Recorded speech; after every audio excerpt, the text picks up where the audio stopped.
Pour les amateurs, dans cette vidéo, je vais vous présenter l'acteur américain de la bière et des spiritueux Constellation Brands. Commençons d'abord par le cours de bourse. On est finalement pas très loin des plus hauts, donc ça c'est bon signe. On va regarder l'évolution du chiffre d'affaires, croissance continue, ça c'est fantastique. Et en plus c'est de la croissance organique, très peu d'acquisition, si ce graphe est juste.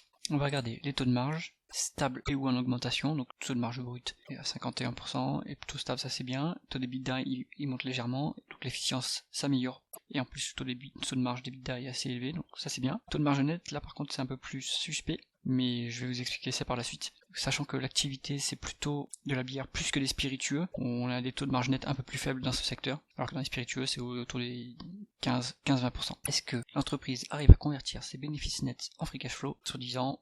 Les deux en cumulé sont quasiment pareils, donc on peut évaluer l'entreprise par rapport au price earning, mais attention, il y a une subtilité, on en parle ensuite. Est-ce que l'entreprise est rentable?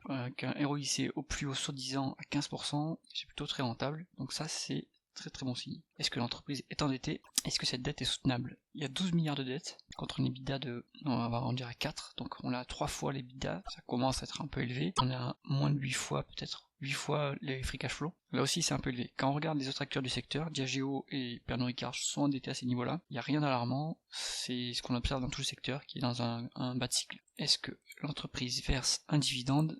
700 millions de dividendes sur une market cap de 42 milliards.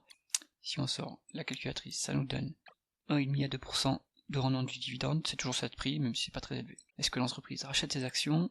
Globalement, oui, c'est le cas pour les entreprises américaines, elles font souvent des rachats d'actions. Maintenant, il faut voir à quel prix elles rachètent ses actions, et si c'est pertinent de les racheter à ces prix-là. On va regarder le price earning maintenant pour évaluer l'entreprise et les différentes métriques de valorisation. Donc, en valeur d'entreprise sur EBITDA, on est en dessous de la médiane à 10 ans, qui est à 18, donc il y a une petite marge de sécurité ici. En price earning, c'est un peu n'importe quoi, où on est à 73 fois les bénéfices, et c'est là qu'il y a une subtilité. En price to free cash flow, on est à 25, comparé à une médiane de 29, donc là, il n'y a pas tant de marge de sécurité que ça, et pourquoi les price earnings sont si élevés? On va aller regarder les bénéfices nets de l'entreprise, qui sont à 600 millions, ce qui est assez faible, comparé à des free cash flow, qui sont à 1,064 milliard. Comme j'avais lu les rapports financiers et écouté la conférence call, Constellation Brands a passé une énorme dépréciation sur une de ses marques, qui ne délivre pas les résultats attendus, donc c'est pas une dépréciation, c'est un amortissement du goodwill, puisque c'était une marque qui avait été acquise et qui n'a pas délivré les résultats escomptés.